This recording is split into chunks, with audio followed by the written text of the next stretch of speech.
ಗೃಧ್ರ ಪಕ್ಷವು 2 ರೆಕ್ಕೆ, ಜೀವನ 2 ರೆಕ್ಕೆ, ಅದು ಪರಮಾತ್ಮನಿಗಿಲ್ಲ. ಜೀವನ 2 ರೆಕ್ಕೆ ಅಂದರೆ ಯಾವುದು? ಛಾಯಾ ಆತಪ. ಛಾಯಾತಪವು, ಛಾಯಾ ಅಂದರೆ ನೆರಳು, ಆತಪ ಅಂದರೆ ಬಿಸಿಲು.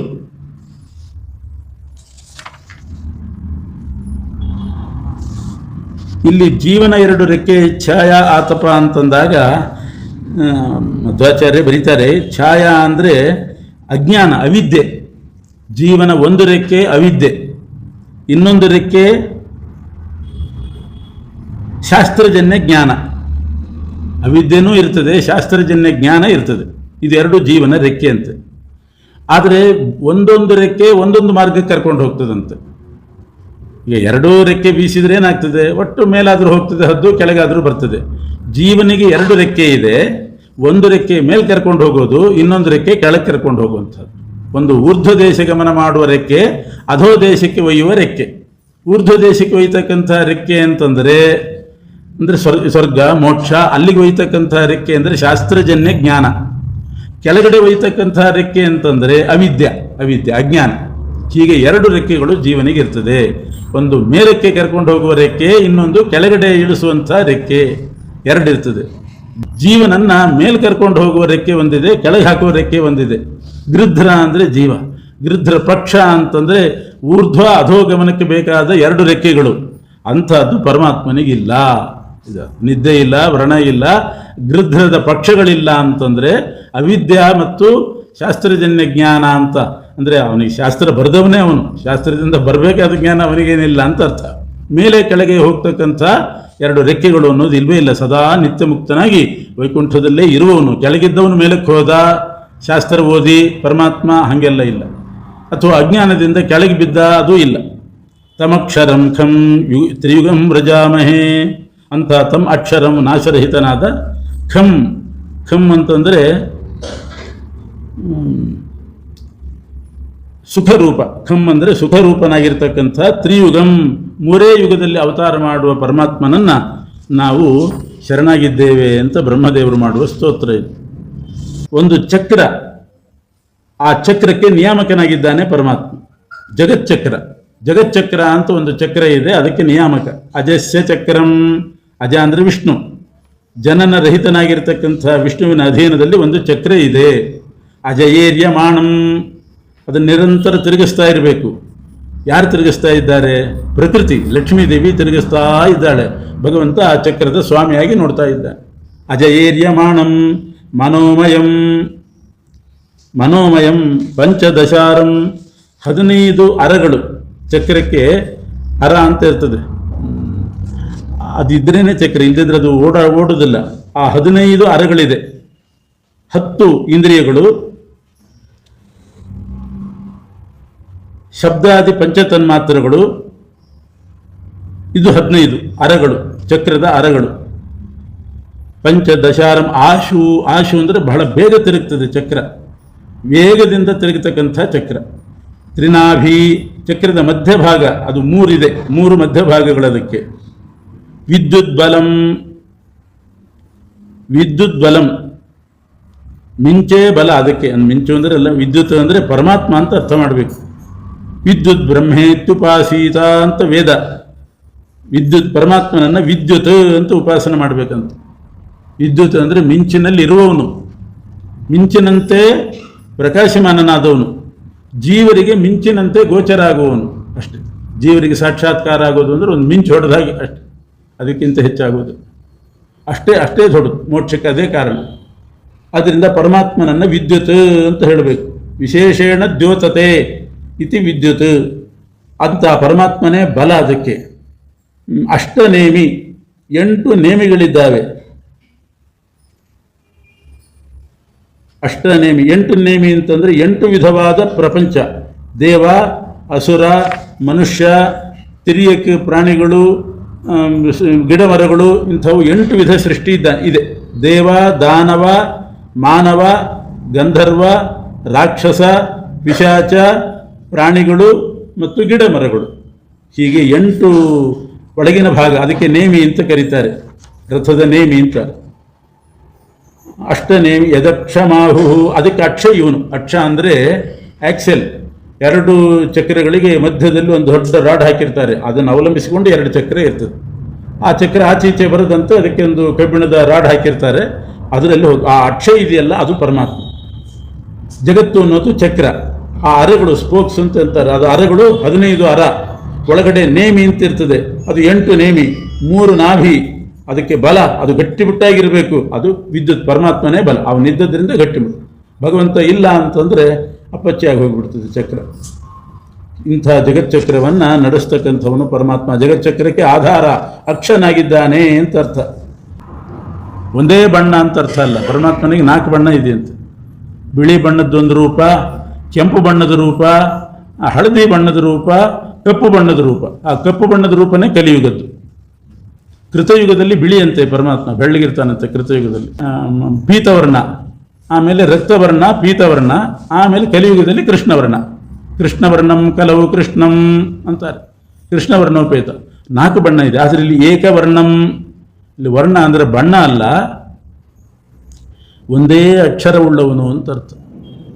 ಒಂದೇ ಅಕ್ಷರದ ಹೆಸರು ಓಂ, ಅದೇ ಒಂದೇ ಅಕ್ಷರ. ಏಕವರ್ಣಂ ಓಂ ಅನ್ನುವಂಥ ಒಂದೇ ಅಕ್ಷರದ ಹೆಸರುಳ್ಳವನು. 2 ಅಕ್ಷರದ ಹೆಸರು ಹೇಳ್ರಿ ಸಾಕು ಅಂತಾರೆ. ಹರಿ, ಹರಿ 2 ಅಕ್ಷರದ. 4 ಅಕ್ಷರದ ಹೆಸರು ನಾರಾಯಣ. ಇದು ಏಕವರ್ಣಂ, 1 ಅಕ್ಷರ ಹೇಳ್ರಿ ಸಾಕು ದೇವರದ್ದು ಅಂತಲ್ಲಿ, ಓಂ ಅಷ್ಟು ಸಾಕು.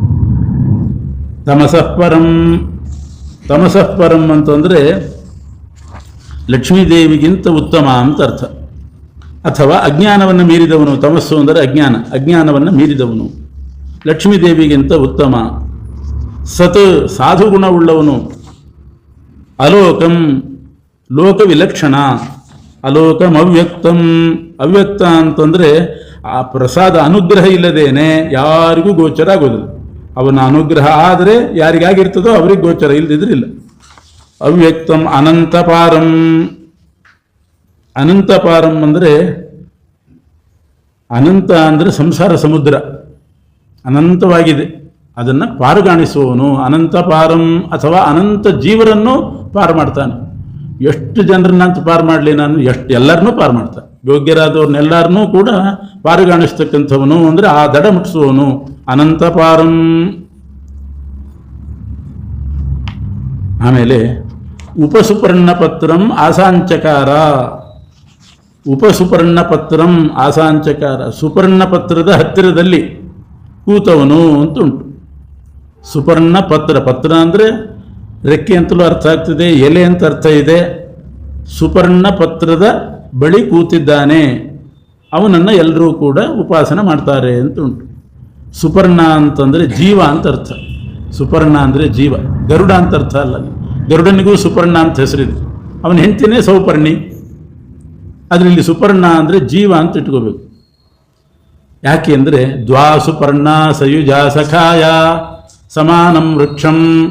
2 ಸುಪರ್ಣಗಳು, 2 ಪಕ್ಷಿಗಳು, ಅದರಲ್ಲಿ ಒಂದು ಜೀವ ಪಕ್ಷಿ, ಒಂದು ಪರಮಾತ್ಮ ಪಕ್ಷಿ ದೇಹವೆಂಬ ವೃಕ್ಷದಲ್ಲಿದ್ದಾವೆ ಅಂತ ವೇದದಲ್ಲಿ ಜೀವನನ್ನು ಪಕ್ಷಿ ಅಂತ ಕರೆದಿದ್ದಾರೆ.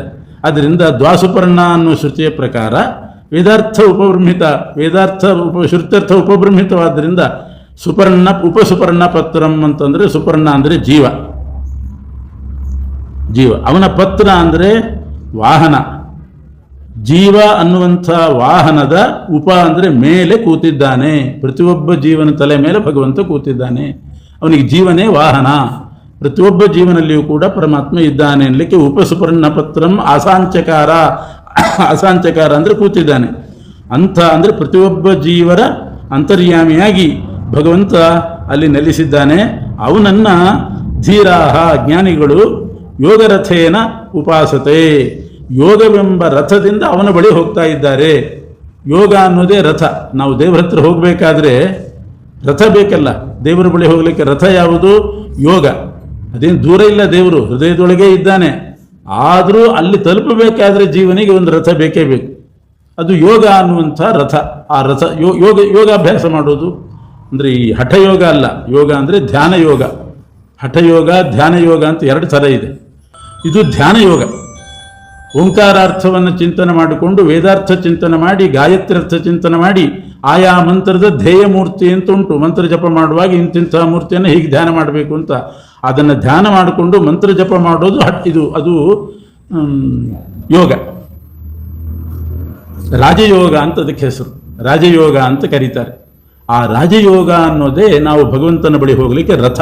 ಅದಿದ್ದರೆ ಹೃದಯದಲ್ಲಿರೋ ಪರಮಾತ್ಮನನ್ನು ಮುಟ್ಟಬಹುದು. ಯೋಗರಥೇನ ಧೀರಾಹ ಜೀವನ ಉಪಸುಪರ್ಣ ಪತ್ರಂ ಆಸಾಂಚಕಾರ. ಜೀವನ ಒಳಗಡೆ ಅವನ ಹೃದಯ ಮಂದಿರದಲ್ಲಿ ಯಾರು ಕೂತಿದ್ದಾನೋ ಜೀವ ಅನ್ನುವ ವಾಹನದ ಮೇಲೆ, ಆ ವಾಹನದ ಮೇಲೆ ಕೂತಂಥ ಪರಮಾತ್ಮನ ಹತ್ರ ರಥ ಅನ್ನೋ ವಾಹನ, ಯೋಗ ವಾಹನದಿಂದ ಹೋಗಿ ಸೇರಬೇಕು. ಧೀರರು ಸೇರ್ತಾರೆ. ಅಂಥ ಪರಮಾತ್ಮನಿಗೆ ನಮೋ ನಮಃ ಅಂತ ಸ್ತೋತ್ರ ಮಾಡಿದ್ದಾರೆ. ಇನ್ನು ಬಹಳ ಅದ್ಭುತವಾದಂಥ ಸ್ತೋತ್ರ ಇದು. ಶುಕ ಮಹರ್ಷಿಗಳು ಮನ್ವಂತರಗಳ ಚರಿತ್ರೆಯನ್ನು ಹೇಳ್ತಾ ಇದ್ದಾರೆ. 4ನೇ ಮನ್ವಂತರ ತಾಪಸ ಮನ್ವಂತರ. ಗಜೇಂದ್ರ ಮಾಡಿದಂಥ ಸ್ತೋತ್ರಕ್ಕೆ ಭಗವಂತ ಒಲಿದು ಬಂದು ಗಜೇಂದ್ರನನ್ನು ಪಾರು ಮಾಡಿದ, ಉದ್ಧಾರ ಮಾಡಿದ. ಗಜೇಂದ್ರ ಮೋಕ್ಷದ ಕಥೆ ನಡೆದದ್ದು ಆ ಚರಿತ್ರೆ 4ನೇ ಮನ್ವಂತರದ್ದು. ತಾಪಸ ಅಂದರೆ ಪರಮಾತ್ಮನೇ, ಭಗವಂತನದ್ದೇ ಒಂದು ಅವತಾರ. ಅವನೇ ಮನುವಾಗಿ, ಅವನೇ ಹರಿನಾಮಕನಾಗಿ ಭಗವಂತ ಬಂದು ಗಜೇಂದ್ರನನ್ನು ಉದ್ಧಾರ ಮಾಡಿದ. ಇದರಿಂದ ಏನು ತತ್ವ ತಿಳಿತದೆ ಅಂತಂದರೆ, ಅಲ್ಲೇ ಇದ್ದ ಪರಮಾತ್ಮ, ಅವನಿಲ್ಲದ ಜಾಗ ಇಲ್ಲ. ಎಲ್ಲಿ ಆನೆ ಸರೋವರದಲ್ಲಿ ಸಿಗಾಕೊಂಡಿತ್ತು ಅಲ್ಲೇ ಇದ್ದ ಪರಮಾತ್ಮ. ಆದರೆ ಆನೆ ಸ್ತೋತ್ರ ಮಾಡೋ ತನಕ ಮಾತ್ರ ಬರಲಿಲ್ಲ. ಸ್ತೋತ್ರ ಮಾಡಿದ ಕೂಡಲೇ ಬಂದ. ಆ ಒಳಗೆ ಹೊರಗೆ ವ್ಯಾಪಿಸಿರ್ತಾನೆ, ಅವ್ಯಕ್ತನಾಗಿರ್ತಾನೆ. ಎಲ್ಲಿ ಅವನ ಸ್ತೋತ್ರ ಬರ್ತದೋ ಆ ಸ್ತೋತ್ರದಿಂದ ಅಭಿವ್ಯಕ್ತನಾಗ್ತಾನೆ. ಇದೇ ಭಗವದ್ಗೀತೆಯಲ್ಲಿ ಹೇಳಿರೋದು. ಬ್ರಹ್ಮಾಕ್ಷರ ಸಮುದ್ಭವಂ ಅಂತಾರೆ. ಭಗವಂತನ ಅಭಿವ್ಯಕ್ತಿ ಎಲ್ಲಿ ಆಗ್ತದೆ? ಎಲ್ಲಿ ಅಕ್ಷರಗಳಿರ್ತದೋ ಅಲ್ಲಿ ಭಗವಂತನ ಅಭಿವ್ಯಕ್ತಿ ಆಗ್ತದೆ. ಅಕ್ಷರ ಅಂತಂದರೆ ವೇದಾಕ್ಷರಗಳು, ಪೌರಾಣಿಕ ಅಕ್ಷರಗಳು, ಅಪರೋಕ್ಷ ಜ್ಞಾನಿಗಳ ಅಕ್ಷರಗಳು. ಅಂದರೆ ವೇದ, ಪುರಾಣಗತ ಸ್ತೋತ್ರಗಳು, ಅಪರೋಕ್ಷ ಜ್ಞಾನಿಗಳು ಮಾಡಿದ ಸ್ತೋತ್ರ, ಅಪರೋಕ್ಷ ಜ್ಞಾನಿಗಳು ಮಾಡಿದಂಥ ದಾಸರ ಪದಗಳು, ಇವುಗಳನ್ನು ಎಲ್ಲಿ ನಾವು ಪಠನ ಮಾಡ್ತೇವೆ, ಗಾನ ಮಾಡ್ತೇವೆ, ಅಲ್ಲಿ ಭಗವಂತನ ಅಭಿವ್ಯಕ್ತಿ ಇರ್ತದೆ ಅಂತ ಅರ್ಥ. ಅದಕ್ಕೆ ನಿದರ್ಶನ ಗಜೇಂದ್ರ ಮೋಕ್ಷ. ಅಲ್ಲೇ ಇದ್ದಂಥ ಪರಮಾತ್ಮ ಮೊದಲು ಅಭಿವ್ಯಕ್ತನಾಗಲಿಲ್ಲ. ಯಾವಾಗ ಗಜೇಂದ್ರ ಸ್ತೋತ್ರ ಮಾಡಿದ ಪರಮಾತ್ಮನ ಅಭಿವ್ಯಕ್ತಿ ಆಯಿತು, ಅವನ ಉದ್ಧಾರನೂ ಆಯಿತು. ಅದರಿಂದ ಈ ಕಲಿ ಮುಂತಾದ ದೈತ್ಯರ ಅಭಿವ್ಯಕ್ತಿ ಆಗದಂತೆ ಭಗವಂತನ ಅಭಿವ್ಯಕ್ತಿ ಆಗಬೇಕಾದರೆ ಎಷ್ಟು ಸಾಧ್ಯವೋ ಅಷ್ಟು ಭಗವಂತನ ಸ್ತೋತ್ರ ಪಾರಾಯಣ ಪಠನಗಳು ನಡಿಬೇಕು. ಆವಾಗ ಭಗವಂತ ಅಭಿವ್ಯಕ್ತನಾಗ್ತಾನೆ. ಆಮೇಲೆ 6ನೇ ಮನ್ವಂತರದಲ್ಲಿ ಗಜೇಂದ್ರ ಇದು ಕ್ಷೀರಸಮುದ್ರ ಮಥನ ನಡೆದಿದೆ. ಕ್ಷೀರಸಮುದ್ರ ಮಥನದಲ್ಲಿ ದೇವದಾನವರು ಒಟ್ಟಾಗಿ ಸಮುದ್ರ ಮಥನ ಮಾಡಿದರು. ಭಗವಂತ ಅಲ್ಲಿ ಪ್ರಾದುರ್ಭೂತನಾದ. ಅಲ್ಲಿ ಪ್ರಧಾನವಾಗಿ ನಡೆದದ್ದೇನು ಅಂದರೆ ಲಕ್ಷ್ಮೀದೇವಿಯ ಪ್ರಾದುರ್ಭಾವನೂ ಆಯಿತು. ಮೊದಲು ಲಕ್ಷ್ಮೀದೇವಿಯ ಪ್ರಾದುರ್ಭಾವ ಆಯಿತು. ಲಕ್ಷ್ಮೀದೇವಿಗೆ ಕಲ್ಯಾಣ ಮಹೋತ್ಸವ ಆಯಿತು. ಅಜಿತ ನಾಮಕನಾದ ಪರಮಾತ್ಮ ಅಲ್ಲಿದ್ದ. ಧನ್ವಂತರಿ ನೀರಿನಿಂದ ಪ್ರಾದುರ್ಭೂತನಾದದ್ದು. ಅಜಿತ ನಾಮಕ ಪರಮಾತ್ಮ ಮೊದಲೇ ಇದ್ದ. ಲಕ್ಷ್ಮೀ ಪ್ರಾದುರ್ಭಾವ ಆದ ಮೇಲೆ ಎಲ್ಲರೂ ಕೂಡ ದೇವ ದಾನವ ಮಾನವರು ಆ ಲಕ್ಷ್ಮಿಯನ್ನು ಅಪೇಕ್ಷೆ ಪಟ್ಟರು. ನಮಗೆ ಅಂತ ಅವರೆಲ್ಲರೂ ದೇವದಾನವರು ಅಪೇಕ್ಷೆ ಪಟ್ಟಾಗ ವರುಣದೇವರು ಒಂದು ಮಾಲೆ ಕೊಟ್ಟು ಲಕ್ಷ್ಮೀದೇವಿಗೆ, ನೀನು ಯಾರ ಕೊರಳಿಗೆ ಹಾಕ್ತೀವೋ ಕೊಟ್ಟು ಮದುವೆ ಮಾಡ್ತೇನೆ ಅಂತ ಹೇಳ್ತಾರೆ. ಲಕ್ಷ್ಮೀ ಸ್ವಯಂವರ ನಡೀತು. ಸುರ ಅಸುರ ಮಾನವರು ಲಕ್ಷ್ಮಿಯನ್ನು ಅಪೇಕ್ಷೆ ಪಟ್ಟರು ಅಂತಿದೆ. ಸುರರು ಅಂದರೆ ದೇವತೆಗಳು, ಅವರು ಲಕ್ಷ್ಮಿಯನ್ನು ಅಪೇಕ್ಷೆ ಪಡ್ತಾರಾ ಅಂತ ಒಂದು ಸಂದೇಹ. ಅದರ ಭಾಗವತದಲ್ಲಿ ಆಗಿದೆ. ದೇವತೆಗಳು ಹುಟ್ಟುವಾಗಲೇ ಅವರಿಗೆ ಅಪರೋಕ್ಷ ಜ್ಞಾನ ಇರ್ತದೆ. ಅಂಥ ಜಗನ್ಮಾತೆ ಲಕ್ಷ್ಮೀ ನಾರಾಯಣದ ಅಪರೋಕ್ಷ ಜ್ಞಾನ ಇರುವವರು ಆ ಜಗನ್ಮಾತೆ ಲಕ್ಷ್ಮಿಯನ್ನು ಅಪೇಕ್ಷೆ ಪಡೋದು ಅಂದರೆ ಏನರ್ಥ? ಸುರ ಅಸುರ ಮಾನವರು ಸ್ಪೃಹ ಮಾಡಿದರು ಲಕ್ಷ್ಮಿ ಮೇಲೆ. ಅವರ ಆಸೆ ಪಟ್ಟರು ಅಂತನ್ನೋದು ಆ ಆಸೆಯ ಸ್ವರೂಪ ಬೇರೆ ಬೇರೆ. ದೇವತೆಗಳು ಲಕ್ಷ್ಮಿಯನ್ನು ಆಸೆ ಪಟ್ಟರು. ಸ್ಪೃಹ ಅಂದರೆ ಆಸೆ ಪಟ್ಟರು ಅಂದರೆ ಅರ್ಥ ಏನು? ಲಕ್ಷ್ಮೀದೇವಿಯ ಕಟಾಕ್ಷ ನಮ್ಮ ಮೇಲೆ ಬೀಳಲಿ, ನಮಗೆ ಲಕ್ಷ್ಮೀದೇವಿ ಅನುಗ್ರಹ ಮಾಡಲಿ, ಈ ಅಪೇಕ್ಷೆ ದೇವತೆಗಳಿಗಿತ್ತು, ಈ ಆಸೆ ಇತ್ತು. ಅಸುರರ ಆಸೆ ಏನಿತ್ತು ಅಂದರೆ ಆ ಲಕ್ಷ್ಮಿಯನ್ನು ಮದುವೆ ಮಾಡಿಕೊಳ್ಬೇಕು ಅನ್ನೋ ಆಸೆ ಅಸುರರಿಗೆ. ಅವರು ಜಗನ್ಮಾತೆ, ಲಕ್ಷ್ಮೀದೇವಿ ಜಗನ್ಮಾತೆ, ಅವಳನ್ನು ಮದುವೆಗಾಗಿ ಬಯಸಿದವರು ಅಯೋಗ್ಯರಾದಂಥ ಅಸುರರು. ಇನ್ನು ಮಾನವರೇನು ಆಸೆ ಪಟ್ಟರು ಅಂದರೆ ಅಸುರರಂತೆ ಮದುವೆಗೂ ಆಸೆ ಪಡಲಿಲ್ಲ, ಅನುಗ್ರಹದ ಆಸೆಯೂ ಇಲ್ಲ. ಹಣಕಾಸು ಕೊಟ್ಟುಬಿಡು ಸಾಕು ಅಂತ ಮನುಷ್ಯರು ಆಸೆ ಪಟ್ಟರಂತ. ಅವ್ರಿಗೆ ಅಷ್ಟು ಬೇಕಷ್ಟೆ. ಸುರಾಸುರ ಮಾನವರು ಆಸೆ ಪಟ್ಟರು ಅಂದರೆ ಆಸೆಯ ಸ್ವರೂಪ ಬೇರೆ ಬೇರೆ ಆಗಿತ್ತು. ಆದರೆ ಪರಮಾತ್ಮ ಏನು ಮಾಡಿದ? ಲಕ್ಷ್ಮೀದೇವಿ ಏನು ಮಾಡಿದ್ದು? ಯಾರ ದೇವತೆಗಳ ಗುಂಪಿನ ಕಡೆಗೂ ಹೋಗಲಿಲ್ಲ, ದಾನವರ ಗುಂಪಿಗೂ ಹೋಗಲಿಲ್ಲ. ದೇವದಾನವ ಮಾನವರನ್ನು ಧಿಕ್ಕರಿಸಿ ಅವರಲ್ಲೆಲ್ಲ ಒಂದೊಂದು ದೋಷ ಇದೆ ಅಂತ ಆ ದೋಷವನ್ನು ಪರಿಗಣಿಸಿ ಯಾವ ದೋಷನೂ ಇರಬಾರ್ದು ಇಂಥ ಪರಮಾತ್ಮನನ್ನು ವರಿಸಿದ್ಲು ಲಕ್ಷ್ಮೀದೇವಿ. ಪರಮಾತ್ಮನಲ್ಲಿ ಅವನನ್ನು ವರಿಸಲಿಕ್ಕೆ ಮುಖ್ಯ ಕಾರಣ ಏನು ಅಂದರೆ ರಮಾ ಮುಕುಂದಂ ನಿರಪೇಕ್ಷಮೀಪ್ಸಿತಂ. ಲಕ್ಷ್ಮಿಯ ಅಪೇಕ್ಷೆ ಅವನಿಗೆ ಇದ್ದಿಲ್ಲ ಪರಮಾತ್ಮನಿಗೆ. ಅದನ್ನು ನೋಡಿದ್ಲು ಲಕ್ಷ್ಮೀದೇವಿ. ನನ್ನ ಅಪೇಕ್ಷೆ ಇವನಿಗಿಲ್ಲ, ಆದ್ದರಿಂದ ಇವನನ್ನೇ ಗಂಡನನ್ನಾಗಿ ವರಿಸಬೇಕು. ಏನರ್ಥ ಇದಕ್ಕೆ? ನಿರಪೇಕ್ಷನಾಗಿದ್ದ ಪರಮಾತ್ಮನನ್ನು ವರಿಸಿದ್ಲು ಅಂತಂದರೆ, ಯಾವಾಗಲೂ ಒಬ್ಬ ಪತಿ, ಒಬ್ಬ ಪುರುಷ ಒಂದು ಸ್ತ್ರೀಯನ್ನು ಮದುವೆ ಮಾಡಿಕೊಳ್ಬೇಕು ಅಂತ ಬಯಸ್ತಾನೆ, ಒಂದು ಸ್ತ್ರೀಯನ್ನು ಬಯಸ್ತಾನೆ. ಯಾಕೆ ಬಯಸಬೇಕು? ಯಾವ ದೃಷ್ಟಿಯಿಂದ ಬಯಸಬೇಕು? ನಾನು ಮದುವೆ ಆಗಬೇಕು, ನಾನು ಮಾಡುವ ಧರ್ಮಕರ್ಮಗಳಿಗೆ ಅವಳು ಸಹಧರ್ಮಿಣಿಯಾಗಿರಬೇಕು ಅಂತ ಬಯಸಬೇಕು. ಸಹಧರ್ಮಿಣಿ ಅಂತ ಹೆಂಡತಿ ಕರೀತಾರೆ. ಸಹಧರ್ಮಿಣಿ ಅಂದರೆ ಗಂಡ ಮಾಡುವ ಧರ್ಮಕ್ಕೆ ಅವಳು ಸಹಕಾರಿ. ಸಹಧರ್ಮಿಣಿಯಾಗಿ ಬೇಕು ಅಂತ ಬಯಸಬೇಕೇ ಹೊರತು ಸೌಖ್ಯಕ್ಕಾಗಿ ಬೇಕು, ಒಂದು ಹೆಣ್ಣು ಬೇಕು ಅಂತ ಬಯಸೋದಲ್ಲ. ಎಲ್ಲರಲ್ಲಿಯೂ ಕೂಡ ಆ ಅಪೇಕ್ಷೆ ಇದ್ದರೆ ಪರಮಾತ್ಮನಲ್ಲಿ ತನಗೊಂದು ಹೆಣ್ಣು ಬೇಕು ಅನ್ನುವಂಥ ಅಪೇಕ್ಷೆ ಪರಮಾತ್ಮನಿಗಿಲ್ಲ. ಅದರಿಂದ ನಿರಪೇಕ್ಷಂ. ಲಕ್ಷ್ಮಿಯನ್ನು ಬಯಸಿದ್ದಿಲ್ಲ ಪರಮಾತ್ಮ, ಲಕ್ಷ್ಮಿ ಹೆಣ್ಣು ಅನ್ನೋ ದೃಷ್ಟಿಯಿಂದ ಬಯಸಿದ್ದಿಲ್ಲ. ಅದನ್ನು ನೋಡಿ ಲಕ್ಷ್ಮೀದೇವಿ ಮಾಲೆ ಹಾಕಿ, ನಾನೊಂದು ಹೆಣ್ಣು, ನಾನು ಬೇಕು ಅಂತ ಇವನು ಬಯಸ್ತಿದ್ದಾನೆ ಅಂತಂದರೆ ಅಷ್ಟು ಬೆಲೆ ಕೊಡೋದಿಲ್ಲ ಅವರು. ತನ್ನ ಧರ್ಮಕ್ಕಾಗಿ ನಾನು ಬೇಕು ಅಂತ ಅಪೇಕ್ಷೆ ಪಟ್ಟರೆ ಒಬ್ಬ ವ್ಯಕ್ತಿ ಹಾಗೆ ಹೆಣ್ಣು ಮಕ್ಕಳಿಗೆ ಸಮಾಧಾನ ಇರ್ತದೆ. ಇದೊಂದು ಭೋಗ ಸಾಮಗ್ರಿ, ಇದೊಂದು ವಸ್ತು, ಆ ಅಭಿಪ್ರಾಯ ಇತ್ತು ಅಂತಂದರೆ ಅದು ಅವರಿಗೆ ಸಮಾಧಾನ ಇಲ್ಲ. ಅದರಿಂದ ಲಕ್ಷ್ಮೀದೇವಿ ನಿರಪೇಕ್ಷ ಮೀಪ್ಸಿತಂ, ಅವನು ಯಾವ ಅಪೇಕ್ಷೆನೂ ಇದ್ದಿಲ್ಲ. ಅಂಥ ಪರಮಾತ್ಮನನ್ನು ಲಕ್ಷ್ಮೀದೇವಿ ವರಿಸಿದ್ಲು ಅಂತ ಅರ್ಥ ಮಾಡಿದ್ದಾರೆ. ಹೀಗೆ ಲಕ್ಷ್ಮೀನಾರಾಯಣರ ಕಲ್ಯಾಣ ಮಹೋತ್ಸವ, ಅದರ ಅಂಗವಾಗಿ ಅಮೃತ ಭೋಜನವೂ ಆಯಿತು. ದೇವತೆಗಳೆಲ್ಲ ಯೋಗ್ಯರಾದಂಥ ದೇವತೆಗಳಿಗೆ ಪರಮಾತ್ಮ ಅಮೃತ ಹಂಚಿದ.